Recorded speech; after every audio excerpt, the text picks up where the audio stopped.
Aryna, we've got to ask you about this protest and whether you feel that it's justified to make a stand when they've put your prize money up by 20%.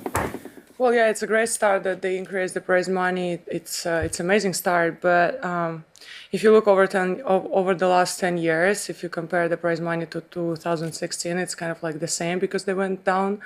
But it's a great start, and I really hope that we can finally get to the table and really get it done, come to conclusions that everyone's going to be happy with, and hopefully we'll never have to do it again. Also, Aryna, I know that you are relating the prize money to the amount of revenue that Wimbledon and the other Grand Slams generate, but how do you think it looks to the public who are paying more and more for their tickets every year when you are getting a 20% pay rise and still aren't happy? As I said just like a minute ago, if we look to the prize money over the last 10 years, it kind of like stayed the same. And once again, I hope we not gonna get to this boycott thing again. And listen, we do it for the tour. We don't do it for ourselves. We do it for the rest of the players who's really suffering to even hire a coach. And it's not an easy life for players who is like lower in the ranking.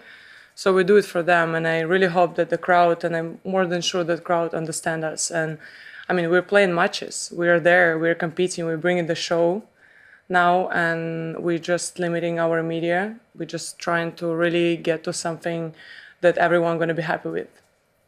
Isaac? Hi, Aryna. Hey. Post Roland Garros, you're working with your old psychologist for a few times. Yeah. Are you working with them full time, and how important is the mental side of tennis? I feel like it's mostly about mental part of the game, and when I stopped working with psychologists, like we spoke with my team, and it's okay.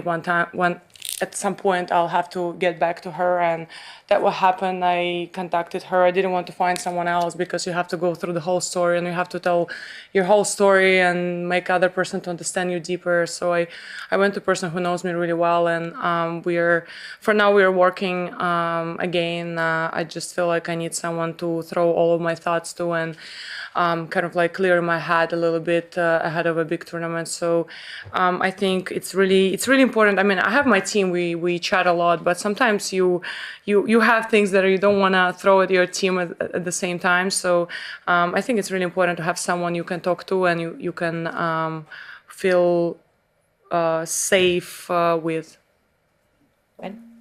Aryna, we didn't see you after your loss in Berlin, so I'm just curious how you took that defeat and how you sort of processed it, and Very fun.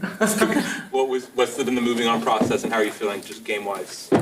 I mean, game-wise, I feel really good. I was working on a couple things ahead of Wimbledon, and things really clicked in Berlin, especially in that second set against Jess. It's just like in the third set. I mean, she played an unbelievable. I was trying to do my best, but it felt like she just, found that rhythm that I couldn't broke, and didn't work well. I had a laugh after that third set. I was just like, okay, this is what we're dealing with right now. But I just don't want to stay too much in those sets, in those numbers. And I just try to, work on myself, work on my game. And I felt really good throughout the tournament there. I struggled a little bit there and there, but overall I feel like things are clicking back together, and now I'm here, I'm happy, and I cannot wait to start playing. Simon? Hi, Aryna. For most media, this press conference room is the only time we get to hear from you. Yeah. How did you decide to limit this part of your media commitments rather than other? I mean, guys, I respect you all. I want you all to understand that I respect you all, and I really appreciate the time. And without you, would have been tough to survive in social media, corner. So it's not about you at all. I really respect you. We're just trying to fight for something bigger, for something for other players, and we're just trying to help. Basically players to survive this world. Can I just ask, I mean, I know some of the players were unaware that Wimbledon put forward this idea for a players' council at the start of this year.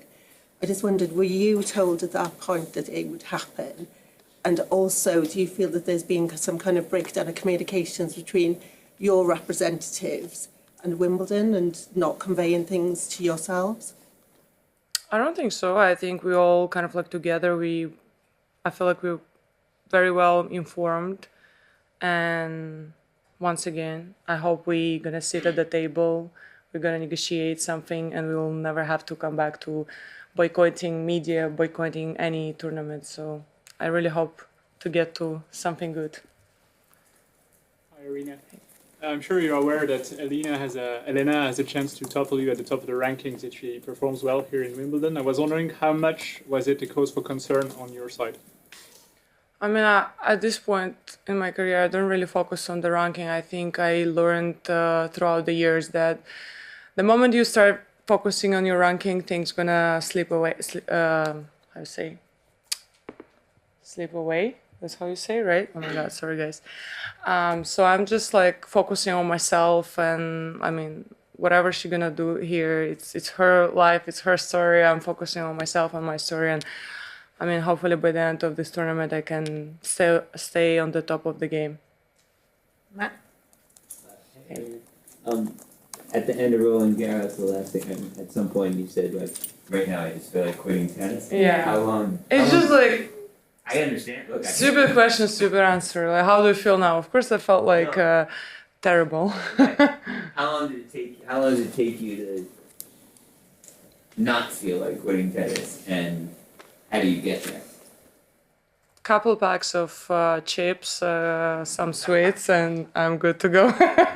No, I mean, I don't know. I think couple days, and I just need to leave the place where everything happened, and then I feel a little bit better.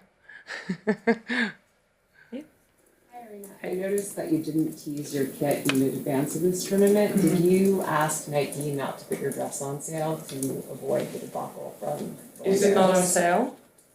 As far as I know, no. Oh wow, that's interesting. Usually they put on sale everything straight away.